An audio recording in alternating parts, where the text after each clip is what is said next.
Hi students, this is a PowerPoint that I'm going to narrate on formal charge, and it's material is found in section 8.12. And I'm going to narrate the PowerPoint, go through it pretty quickly, and then we'll do a couple example problems. There will be a more lecture packet pages for this if you want the text in front of you of what I'm doing. And they're going to be called packet 2C formal charge, and that'll be under where the other lecture packet files are. So if you just want the words in front of you to take notes, if you can print that, or if you have another device, you can do that. If you can't do that, that's okay. Just follow along and take notes and pause as you need to. I'm going to pause in a place or two and ask you to do a problem. So good idea right now to have some some paper nearby and a pen or pencil so you can take notes, unless you're taking it on some kind of electronic device. So either way, be ready to take notes. Pause the video as needed. Pause the PowerPoint video as needed so you can take notes. Okay, great. So formal charge is a calculation. And we do the calculation when we want to decide between two or more possible Lewis structures of a compound or of a polyatomic ion, and when these Lewis structures are not equivalent Lewis structures.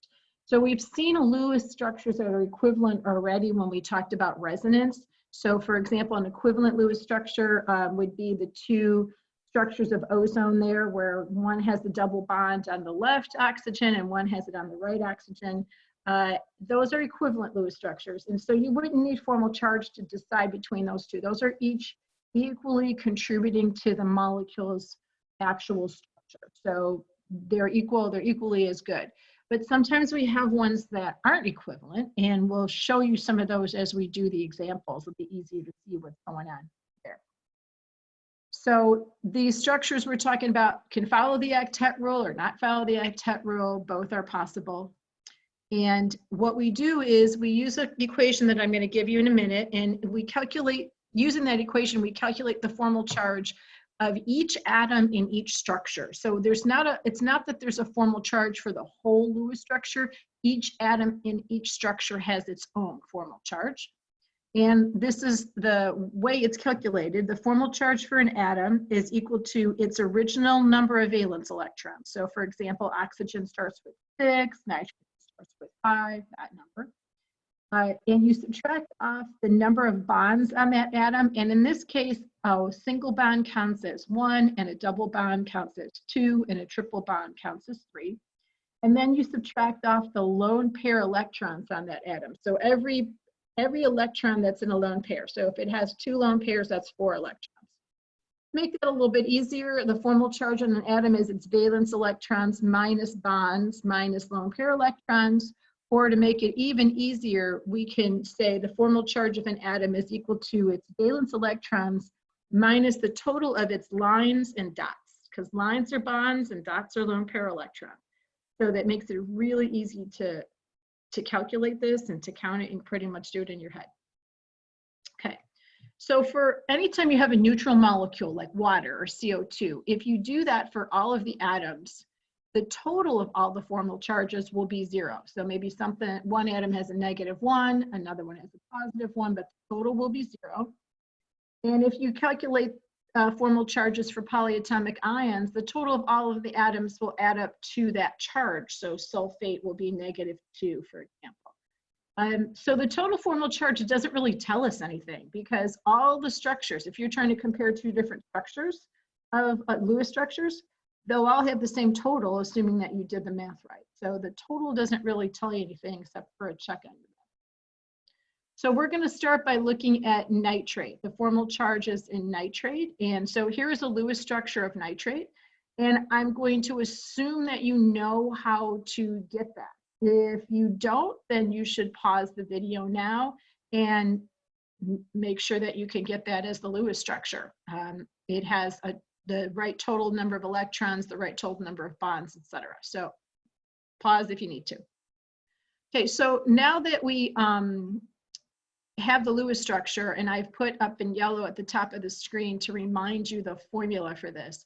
So focus on the nitrogen, and you see that the nitrogen is in the center there, and it has 5 valence electrons to start, just off the periodic table. And then what we're going to do is subtract, and what we're going to subtract is the, we're going to subtract right here its total of its bonds and its lone pairs. So 4 right here is the number of lines that is on the nitrogen. So if you look at the nitrogen here in the center, you can count the lines. 1, 2, 3, 4. So that's the lines. So that's up here, lines. It has no dots, no lone pairs on it. So that's 0. So we're not worried about these out here. We'll worry about those when we get to the oxygen, but for the nitrogen, there are 0 dots. So 5 minus 4 is 1. So the formal charge on that nitrogen is a 1. You could write it as positive 1. So there's 3 oxygens on here, and the one at the top is what we'll start with. So that's what this is. Oxygen starts with 6 valence electrons, and that particular oxygen has 2 lines. So we're focusing on the oxygen. We count 2, 1, 2 lines, and we see it has 4 dots. 1, 2, 3, 4. So that's this over here, the lines and the dots, 2 and 4.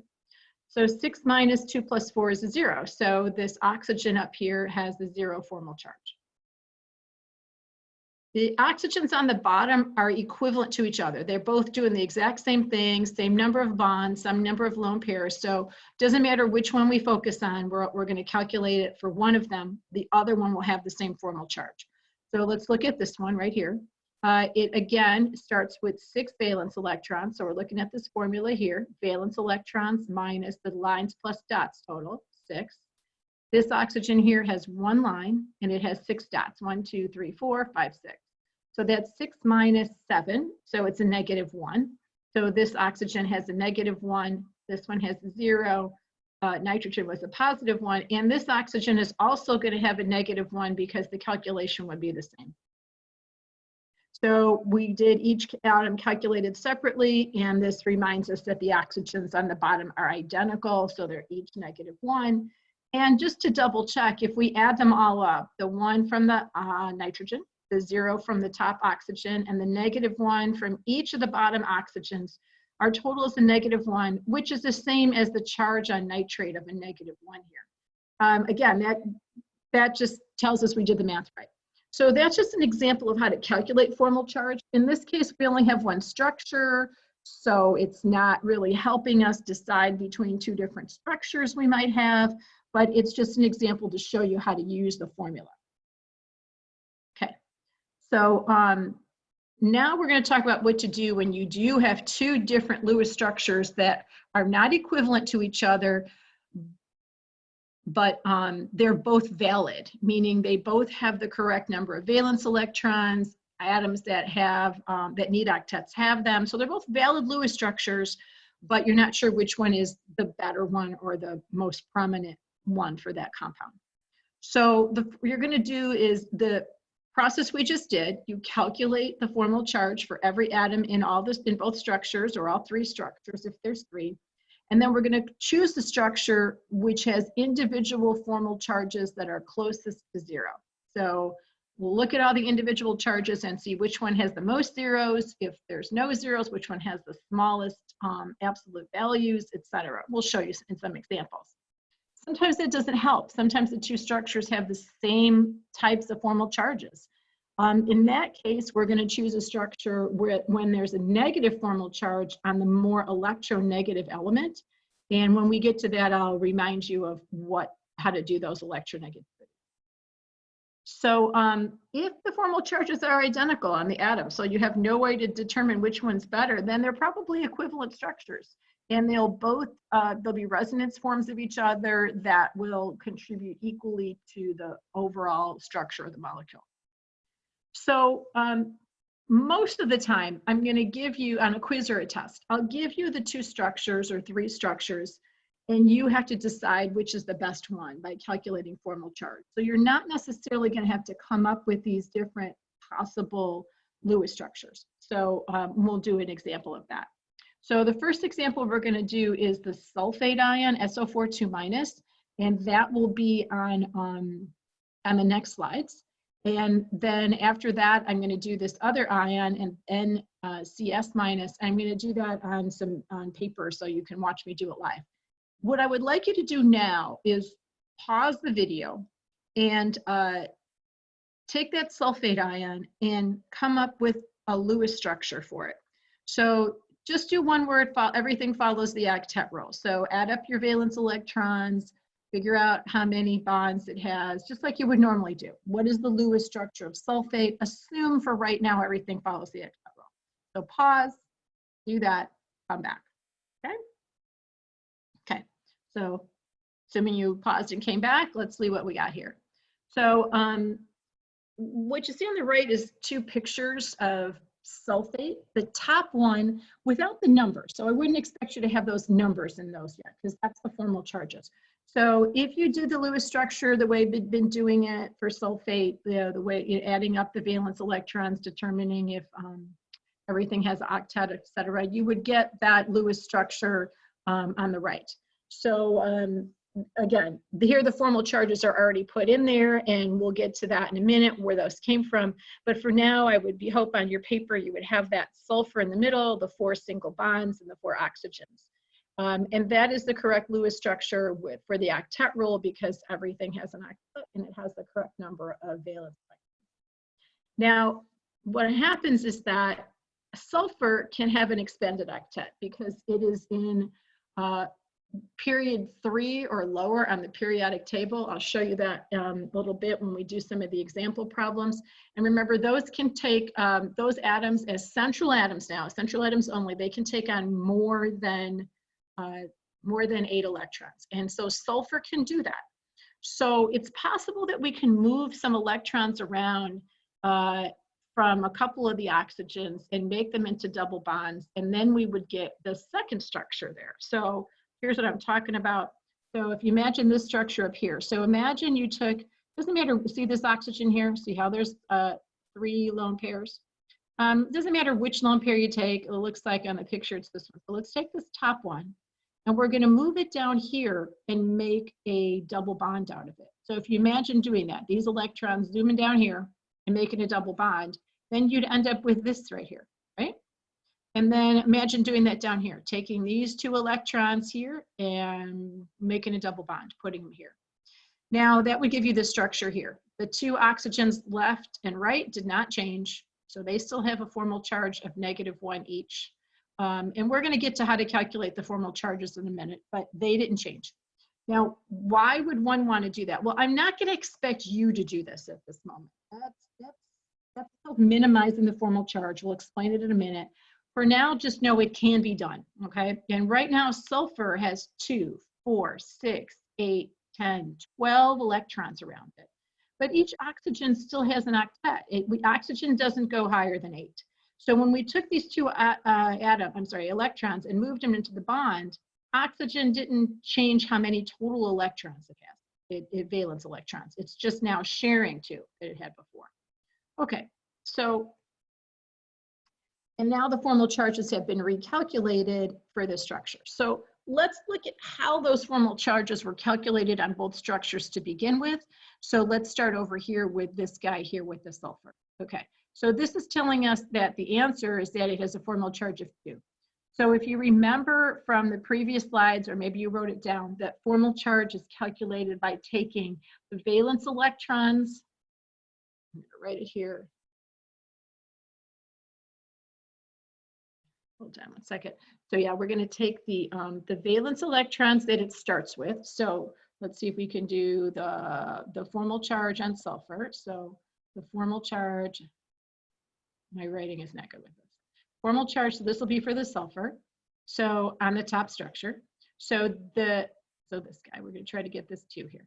So sulfur starts out with 6 valence electrons. So that's the first part of the formula. Valence electrons minus, and then we add up the lines and the dots. And so the lines and the dots here are going to be, for that sulfur, it has 4 lines. So it has 4 bonds, and they're all single bonds, so that's 4. And that sulfur has no lone pairs. There might be lone pairs on the oxygens, but not on the sulfur. So it's 4 and then 0. So again, we're using the formula valence electrons minus the total of lines and dots.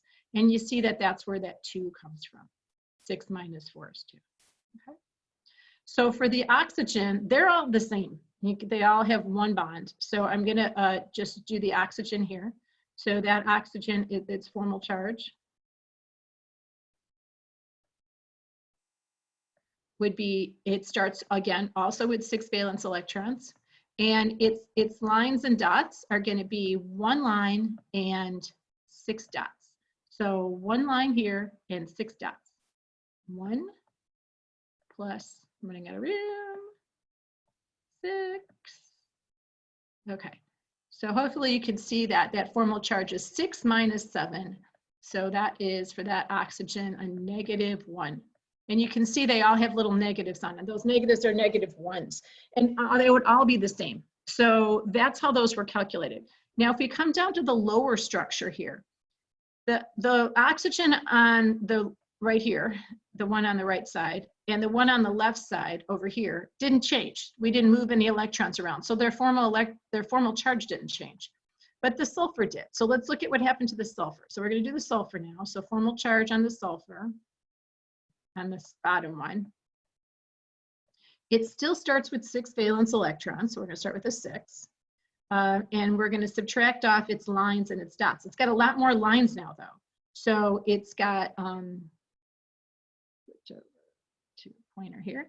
So now you can see this sulfur is what we're calculating, and it has 1, 2, 3, 4, 5, 6 lines, but no dots on it. So it's just, its parentheses is just going to be 6.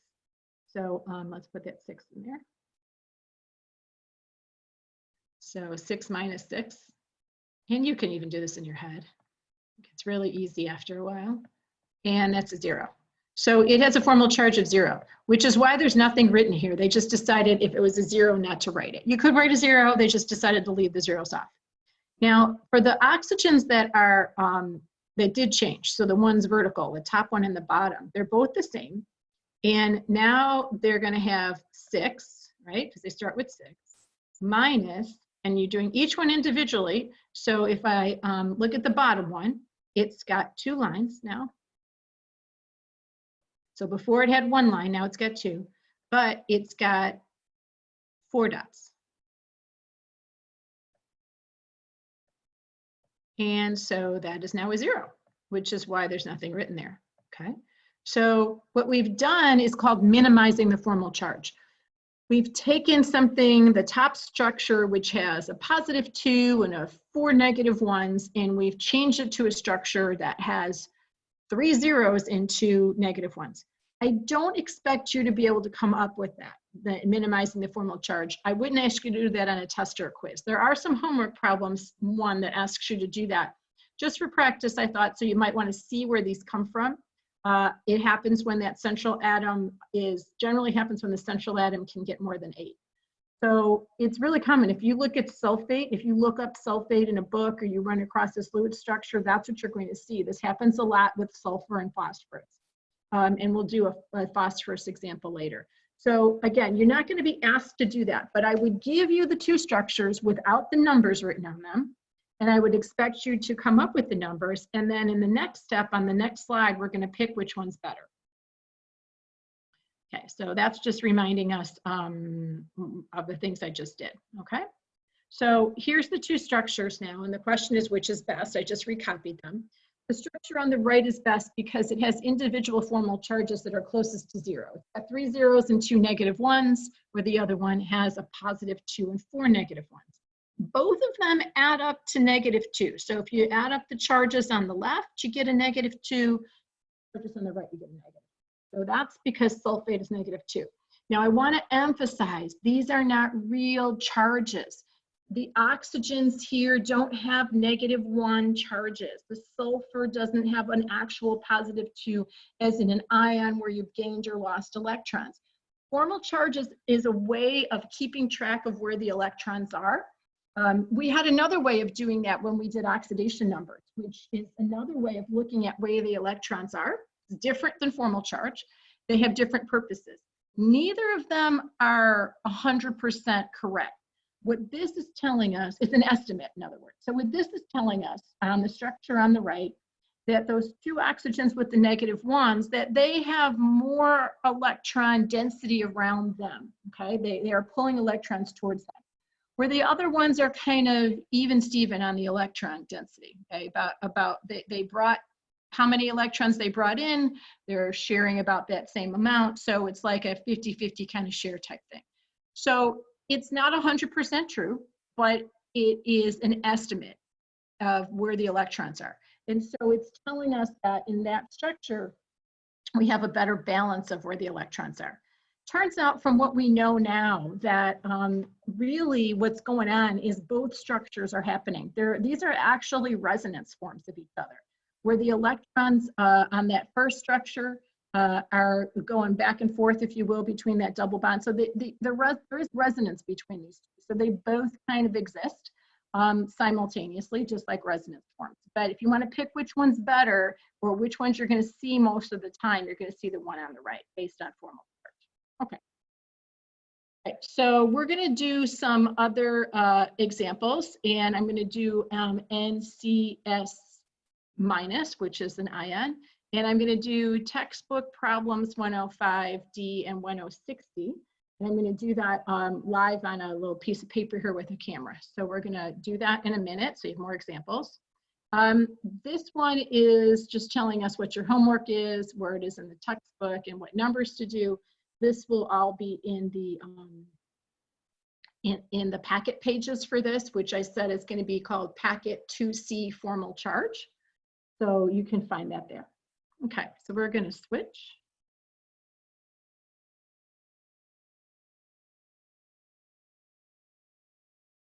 Okay, so you should see some paper in front of you, a piece of paper. Maybe I'll turn the light on here, give it a little bit brighter.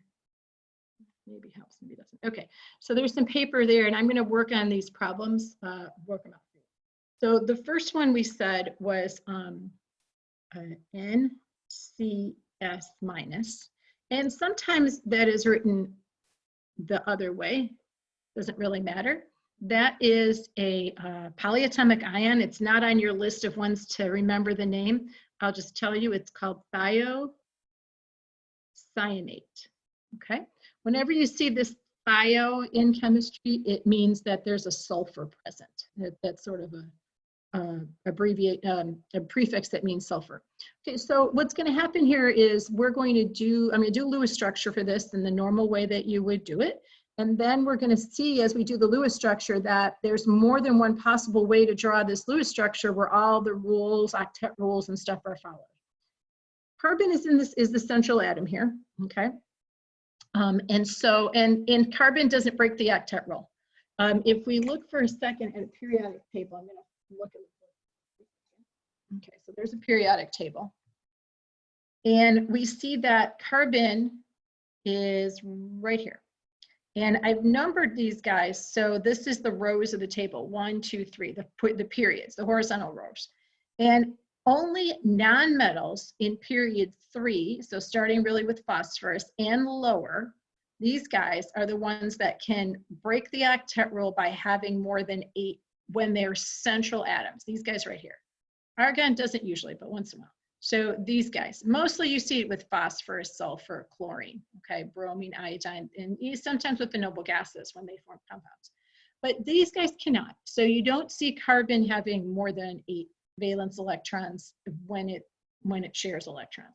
So this is not going to be an octet rule breaker, but let's figure out the Lewis structure. So the way we figure out the Lewis structure on this is, remember, first thing we do is we add up all the valence electrons we have available.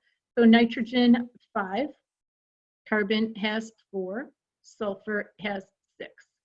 And then we have a -1 charge, so that tells us that we have 1 extra electron that came from somewhere. We don't know where, doesn't matter, came from somebody. Maybe a sodium or somebody lost it a whole long time ago, but now this ion has it.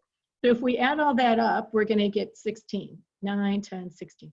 So we got to draw a structure that has 16 valence electrons where everything is happy with their octet.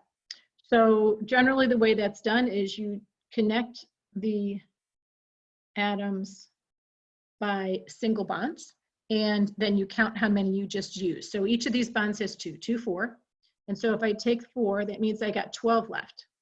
And now you go to the outer atoms, is the way that the system works. There's more than one system of figuring out Lewis structures. If you learn this a different way, that's fine. Use whatever way you normally use, as long as you get the answers right. But this is the way that most books do it, the way the videos did it that I showed you, that I had posted for the last week. So we're going to take these 12, and I'm just going to, since sulfur has 2 already, I'm going to put 6 on it. So now that sulfur has 8, because it has 2, 4, 6, 8. And again, we go to the outer atoms. And so I'm going to put 6 on this nitrogen. So 2, 4, 6, 8. So we've used up the 12. So now we don't have any. So we've got no more valence electrons. Now, if you look at this, though, the nitrogen and the sulfur are happy with their octet, but the carbon only has 2, 4. It's only got 4. And it needs 8. So when that happens, that's when the central atom needs more electrons. That's when you make double bonds or triple bonds. Now, here's where it gets tricky, because carbon has 2, 4, it needs 6, 8. So it needs 2 more bonds. So there's a bunch of different ways can do that. I can make 2 double bonds, right? I can make a double bond here and here, or I can make a triple bond in a single, or a single and a triple. So there's different ways to do this. So I'm going to start with the sort of even way of doing it, I guess you'd say. I'm going to move these 2 here, and then I'll make a double bond. And then carbon will have 2, 4, 6, and I'm going to have to do this too to get it to have 8. So once I have that done, this nitrogen has that, and it's got this double bond. So we just move those 2. There's the carbon, double bond, sulfur, it has that, okay? So if you look at that and just count everything, first let's make sure that we didn't do anything wrong. We still have 16, because that's all we were allowed to work with. 2, 4, 6, 8, 10, 12, 14, 16. Okay, we're good. Check every octet. 2, 4, 6, 8 on the nitrogen, 2, 4, 6, 8 on the carbon, 2, 4, 6, 8 on the sulfur. Everyone has an octet. There's 16 electrons. This is a valid Lewis structure. Okay, so, but as I mentioned before, we didn't have to do it that way. What I could have done is, instead of only moving 1 pair here, I could have moved 2 on the nitrogen, and that would have made a triple bond. Okay, and it would just only have the 1 lone pair. So if we move this one and this one, it would have made a triple. And then I would have just left the sulfur in its original form, like that. Why? Because carbon has 2, 4, 6, 8. I don't have to make another one. So in other words, 2 double bonds on the carbon is the same number of electrons as a triple and a single. It's still 8 on the carbon. And similarly, I could have flipped it and left the nitrogen alone, like that, and then had the triple bond on the sulfur. So it's kind of like a dilemma. All of these are valid Lewis structures. If you count up the electrons, they all have our 16. If you look, everyone has octets. So the question is, so which one is it? Or is it all 3 of them? What's going on here? So this is where formal charge comes in handy. Now, this is one you might be expected to do, because this isn't about worrying about minimizing a formal charge based on breaking the octet rule. It's just a dilemma. Which one's the right one? Okay. So I'm just going to calculate the formal charges here for each one and write it underneath each element. Remember, we're using the formula that formal charge equals the original valence electrons on that atom minus the total of the lines and the dots on that atom only. Okay. So if we look at this nitrogen, okay, and I'm not going to do it right off the formula. I'm just going to kind of do it in my head. So this nitrogen, it does start out with 5, but let's look at the lines and the dots. 1, 2, 3, 4, 5, 6. So I just counted them. 2 lines, 1, 2, and then 3, 4, 5, 6. So my total for lines and dots is 6, but nitrogen starts with 5 valence electrons. So 5 minus 6 is -1. So see how you can do that without even having to write it down. So carbon starts out with 4 valence electrons. Its lines and dots are 1, 2, 3, 4. So 4 minus 4 is 0 on that carbon. Sulfur starts out with 6 valence electrons. Its lines and dots are 1, 2, 3, 4, 5, 6. So it's 6 minus 6, so sulfur is 0. So you don't, I wrote out, originally was writing out the formula and how to do it, but you can just kind of do it in your head. It's pretty fast after a while. So now we'll go on to this structure. And the nitrogen here, again, it starts with 5, but let's count its lines and dots, 1, 2, 3, 4, 5. So 5 minus 5 is a 0. Carbon starts out with 4, 1, 2, 3, 4. It's also a 0 again. And sulfur starts out with 6, lines and dots, 1 line, and then, so that's 1, 2, 3, 4, 5, 6, 7. Lines and dots total is 7. 6 starts out with 6 minus 7, that's a -1. So sulfur is a -1 in that structure. So over here, we have the same set of formal charges, a -1 and 2 zeros. But in this one, the -1's on the nitrogen, and in this one's on the sulfur. So that's the only difference between those two. Let's look at our third structure here. Nitrogen is 5 to start, then lines and dots, 1, 2, 3, 4, 5, 6, 7. So 5 minus 7 is going to give us a -2. The carbon is pretty much the same as it is here, 4 minus 4, so that's 0. Sulfur starts out with 6, it's lines and dots, 1, 2, 3, 4, 5. So this is sulfur is a 6 minus 5, so that is a +1. So I always do this problem in class, in lecture, if we were face-to-face, which I wish we were. And when I do this, the first thing I always ask students is, okay, so based on the rules that we've learned about which structure is better from formal charge land, is there one you could throw out? Which one is the worst? Okay, and almost everyone figures really quickly that this guy here is the worst. Because here I have 2 zeros and a -1, and here I only have 1 0, -2, +1. So that's our least likely structure. Okay? It contributes the least to the overall picture of what this molecule or this ion is. So that leaves us to this one and this one. So what we have here is same set of formal charges, but in this one, the -1's on the nitrogen and here's on the sulfur. So that's where we go to the second rule for picking structures. And that one was the one where it said, you pick the one, all other things being equal. Okay, so first you get to this point where all other things are equal. Now you pick the one with the negative formal charge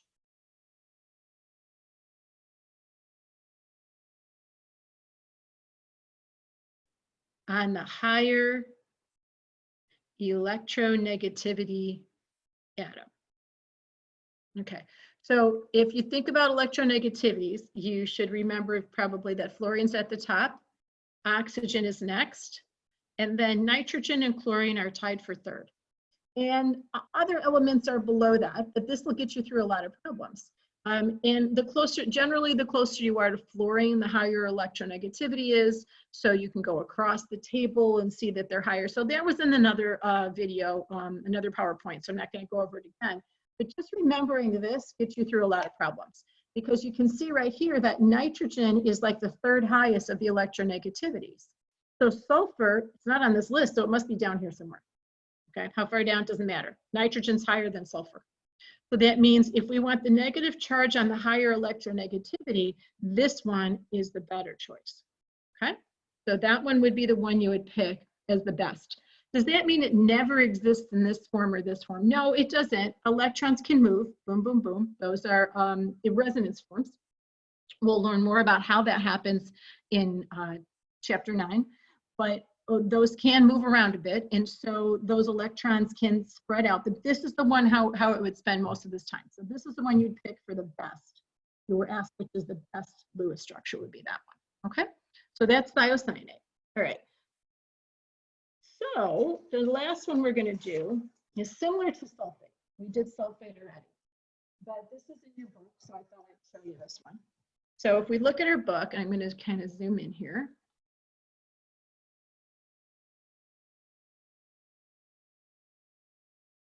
Yeah, too far. Okay, so 105D, we're going to look at that first. The instructions say, write a Lewis structure that obeys the octet rule for the following species and assign the formal charge for each central atom. So boom, just make a Lewis structure and assign the formal charge. And this one, they're only saying just do the central atom, okay? Now, we already did sulfate, so you got that one done for you. Now, then in number 106, it says, write the Lewis structures for the species in exercise 105 that involve minimal formal charges.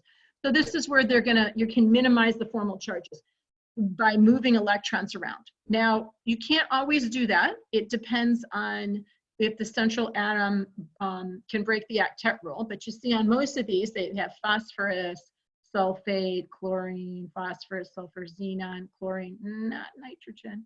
But the other guys are in periodic table row 3 or lower, so they can break the octet rule. I am not going to ask you to do number 106 on a quiz or a test. I'm just going to show you how it's done. So, you know, for general knowledge, you have it. So if you're reading or you see it in another video or something, you know. So, but the first one I do, you should be able to do.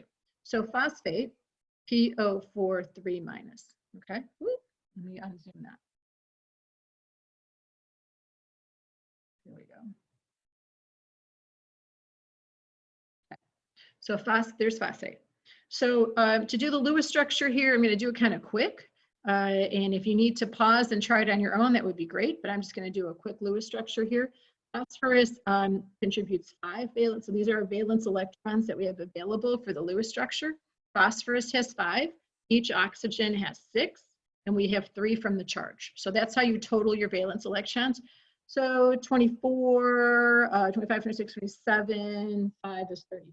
So we have 32 valence electrons that we have to include in the structure. Next step, put the phosphorus in the middle. 1, 2, 3, 4 oxygens. And subtract what we just drew. So we drew 2, 4, 6, 8. Minus 8 is 24 left.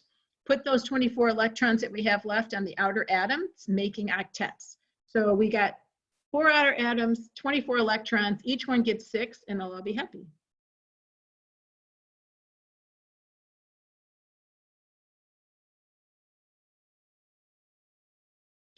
Okay, so all the oxygens have 8, so they're happy. Now check that phosphorus and that central atom, see if it has an octet, 2, 4, 6, 8, and it does. A lot of times we do this little thing here, just to show that, yeah, that happens to be an ion, so people know what we're talking about, that it's phosphate. So that would be the Lewis structure that they asked for, and this is in question 105D, the Lewis structure they asked for that has everybody following the octet rule. Then what they asked us to do is to calculate the formal charge for the central atom. So the formal charge of the phosphorus on this one, we would take that central atom, which is phosphorus, and we'd say its valence electrons that it starts with is 5. Now you might say, well, wait a second, it doesn't have 5 now. Remember, that's the formula for formal charge. The valence electrons you start with minus its lines and dots. So 1, 2, 3, 4 lines and no dots. So that is a positive 1. So that would be the answer for 105D, positive 1. And sometimes they write it like this, right down there. Okay, so that would be how you do it. Let's go a little bit farther and let's figure out the oxygen's formal charge. They're all identical. They're all doing the same thing in terms of dots and lines. So each one will have the same thing. Oxygen starts with 6. Each of them has 1, 2, 3, 4, 5, 6 dots and a line. So that's 7 total. And it's -1. So each oxygen is -1. If you look at our total, -1, -1, -1, -1, +1, that totals -3, which is what you do. Okay, now, so that's it. Those are formal charges on that one. In 106D, they say, see if you can make that better. See if you can minimize it. Again, I would probably not ask you to, I'm not going to ask you to do this, but let's see if we can. So generally the way this is done is by moving electrons and making a double bond, keeping in mind that that central atom is phosphorus, so it can handle more electrons. So it doesn't matter which one, I'll just look at this one just for the heck of it. I'm going to take these 2 electrons here and I'm going to move them. So I'm just going to highlight them. If you can see that. Okay. Those 2 electrons, I'm going to move them and I'm going to make a double bond out of them, right? Everything else will stay exactly the same. So phosphorus, oxygen, oxygen, oxygen, 1, 2, 3, 4, 5, 6, 1, 2, 3, 4, 5, 6, 1, 2, 3, 4, 5, 6. By moving that lone pair, I'll have a double bond there now. And now this oxygen has 4 dots, lone pairs. So this oxygen still has 8, 2, 4, 6, 8. It's fine. We just moved them. It's still sharing them. But now phosphorus has more bonds. Phosphorus now has 2, 4, 6, 8, 10 valence electrons, but it's okay. It can do that because it's phosphorus. Let's recalculate the formal charge on the phosphorus. It started with 5, but now it has 5 lines and no dots. So now it has a formal charge of 0. So these guys are still -1. You didn't touch those. Okay? But now this phosphorus has a 0 formal charge. this oxygen changed as well. So formal charge on oxygen with the double bond, this guy here, starts with 6. And now it has a total of 1, 2, 3, 4, 5, 6, because it's got 2 lines and 4 dots. So it is now a 0 as well. So we actually made a better structure, because now, and we could still do this, right? Now we have something that has formal charges that are closer to 0. It still has the 3 negative ones out here, but instead of a positive 1, negative 1, it has 2 zeros. So this structure is better than this one. Again, can't do that if carbon was in the center. Can't do that if nitrogen is in the center, because you can't break the octet rule with those guys. But phosphorus, you see it a lot. Chlorine does it. Sulfur, those are the ones you're going to see it the most. Phosphorus, sulfur, chlorine. See that a lot, okay? If you take a lot of, especially biology, you see phosphate a lot. Biochemistry, chemistry, phosphate's pretty common. And you're going to see this double bond. So if you've ever wondered why that double bond was there in phosphate, that's why. So I would ask the problem in a different way. I would give you the 2 structures without the formal charges and ask you to say which one is best. And then we would say, well, that one's better. Now you might say, well, can we do it again? Why stop with 1? Can I move this over and put it there? Well, if you do that, if you make another double bond, like sulfate has a double bond. If you do that with phosphate, what ends up happening is that this oxygen, let's say this oxygen you move would be 0, but now this phosphate would be -1. So now you haven't changed anything in terms of, you still have 2 negative 1s, only it just flipped it to phosphate.